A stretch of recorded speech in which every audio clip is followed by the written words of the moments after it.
দর্শনায় COVID-19 মোকাবেলায় সচেতনতামূলক campaign. Darshana প্রতিনিধি ইয়াসিন আরাফাতের তথ্য ও ভিডিও চিত্রে ডেস্ক নিউজ। চুয়াডাঙ্গা জেলার দামুড়হুদা উপজেলার দর্শনা বাস স্ট্যান্ডে শীত মৌসুমে কোভিড-19 সংক্রমণের সম্ভাব্য দ্বিতীয় ধাপ মোকাবেলায় মাস্ক পরিধান ও স্বাস্থ্যবিধি প্রতিপালন নিশ্চিতকরণে সচেতনতামূলক ক্যাম্পেইন করেছে দামুড়হুদা উপজেলার প্রশাসন।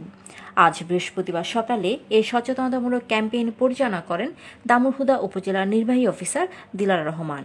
এ সময় তিনি সকলকে মাস্ক পরিধান নিশ্চিতকরণ ও যারা মাস্ক পরিধান করে চলাফেরা করছেন তাদেরকে লাল গোলাপ দিয়ে শুভেচ্ছা ও অভিনন্দন জানিয়েছেন। এরপর কয়েকটি দোকানে মাস্ক নাই সার্ভিস নাই স্টিকার লাগিয়ে সচেতনতা বৃদ্ধি ও একটি দোকানে সচেতনতামূলক পোস্টার লাগানোর জন্য লাল গোলাপের শুভেচ্ছা জানান Dilara Rahman. Tahura Pinky, desk news, BMF television.